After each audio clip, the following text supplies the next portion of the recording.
नमस्कार, ये जानते हैं आज की खबरों में क्या है खास। केंद्र सरकार आगामी बजट में प्रदेश को वित्तीय सहायता में करे बढ़ोतरी।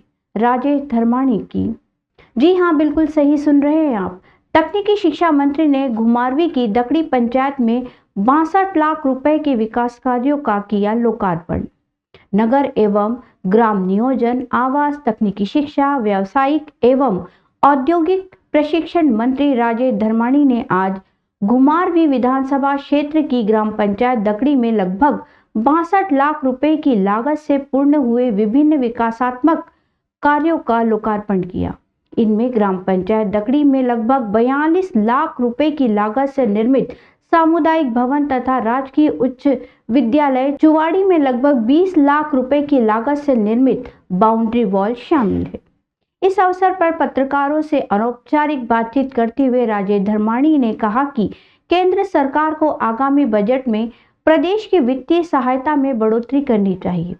उन्होंने बताया कि वे हाल ही में दिल्ली में केंद्रीय वित्त मंत्री के साथ आयोजित बैठक में प्रदेश सरकार के प्रतिनिधि के रूप में शामिल हुए थे। इस दौरान उन्होंने प्रदेश हित से जुड़े कई महत्वपूर्ण मुद्दे उठाते हुए उन पर उचित निर्णय लेने का आग्रह किया है। तकनीकी शिक्षा मंत्री ने कहा कि हिमाचल प्रदेश प्राकृतिक आपदाओं की दृष्टि से अत्यंत संवेदनशील राज्य है तथा हाल ही में भूकंप की दृष्टि से प्रदेश को अति संवेदनशील श्रेणी 6 में रखा गया है। भविष्य में प्रदेश में भूकंपरोधी तकनीक पर आधारित भवनों के निर्माण की लागत में लगभग 20 से 25% तक वृद्धि होगी। वैश्विक स्तर पर हो रहे पर्यावरणीय असंतुलन के कारण हिमाचल प्रदेश लगातार प्राकृतिक आपदाओं का सामना कर रहा है। ऐसे में पुनर्निर्माण कार्यों एवं आपदाओं से हुए नुकसान की भरपाई के लिए केंद्र सरकार से उदार आर्थिक सहायता प्रदान करने की मांग की गई है। उन्होंने कहा कि बैठक के दौरान केंद्रीय वित्त मंत्री के समक्ष बिलासपुर, भानुपल्ली तथा बद्दी चंडीगढ़ रेलवे लाइन के निर्माण पर हो रहे खर्च का मुद्दा भी उठाया गया। उन्होंने कहा कि रेलवे लाइन निर्माण में प्रदेश सरकार को लगभग 38% खर्च वहन करना पड़ रहा है, जबकि कांगड़ा हवाई पट्टी के विस्तार के लिए भूमि अधिग्रहण पर भी प्रदेश सरकार को 50% व्यय करना पड़ रहा है। इसी प्रकार ऊना में बल्क ड्रग पार्क के निर्माण पर भी प्रदेश सरकार को खर्च उठाना पड़ रहा है। ऐसे में केंद्र सरकार से आग्रह किया गया है कि प्रदेश में चल रही ऐसी सभी बड़ी परियोजनाओं का खर्च केंद्र सरकार स्वयं वहन करे। राजेश धर्माणी ने कहा कि 15वें वित्त आयोग के माध्यम से प्रदेश को राजस्व घाटा अनुदान के रूप में मिलने वाली राशि 11,432 करोड़ रुपए से घटकर 3,257 करोड़ रुपए रह गई है, जिससे प्रदेश को भारी आर्थिक नुकसान उठाना पड़ रहा है। उन्होंने 16वें वित्त आयोग में प्रदेश की आर्थिक सहायता बढ़ाने, एनपीएस कर्मचारियों के अंशदान को प्रदेश सरकार को वापस करने, बीबीएमबी परियोजना में हिमाचल प्रदेश का हिस्सा प्रदान करने तथा शानन जल विद्युत परियोजना को प्रदेश को सौंपने जैसे अहम मुद्दे भी केंद्र सरकार के समक्ष उठाए हैं। इस मौके पर मंत्री की धर्मपत्नी सोनिका धर्माणी, एसडीएम गौरव चौधरी, दकड़ी पंचायत के प्रधान मस्तराम, उप प्रधान पवन जम्वाल, नगर परिषद पार्षद राकेश कुमार, वार्ड सदस्य श्यामलाल व कृषि सोसाइटी के प्रधान गनी मोहम्मद देवराज, एसएमसी प्रधान संजीव कुमार, पनोल पंचायत की वार्ड सदस्य शकुंतला देवी, बल्ली मंदिर कमेटी के सभी सदस्य, रामदास शास्त्री सहित विभिन्न विभागों के अधिकारी मौजूद थे। आज अभी तक न्यूज के सह संपादक एवं वरिष्ठ पत्रकार जीआर भारद्वाज, वरिष्ठ पत्रकार की आनी हिमाचल प्रदेश से खास रिपोर्ट। मैं लोहड़ी की भी बधाई देता हूँ सबसे पहले। और जहाँ तक प्रदेश के हितों की पैरवी करने की बात है, ये पहले भी मुझे सौभाग्य मिला। मैं इससे पहले भी 3 बार जो है वो मीटिंग मुख्यमंत्री जी के बिहाफ पे अटेंड कर चुका हूँ, और चाहे वो जीएसटी काउंसिल की है या last year pre budget consultation की थी। तो ये हर साल जो है केंद्रीय वित्त मंत्री सभी प्रदेश के मंत्रियों से बात करते हैं, जो जिनके पास वित्त मंत्रालय होता है, और उसी तरीके से इस साल भी जो थी मंत्रणा रखी थी।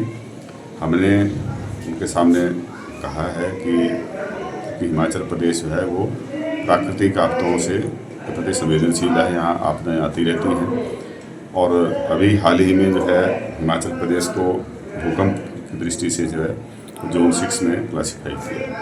तो ऐसे में जोन 6 में डालने का मतलब है कि यहाँ पे भूकंप रोधी मकान और दूसरा इंफ्रास्ट्रक्चर बनाने के लिए कम से कम 20 से 25% जो खर्चा है वो बढ़ जाएगा, क्योंकि उसमें स्टील का और कंक्रीट का बाकी सेक्शन का जो डिज़ाइन है साइज है वो बढ़ जाता है, फुटिंग चेंज हो जाती है।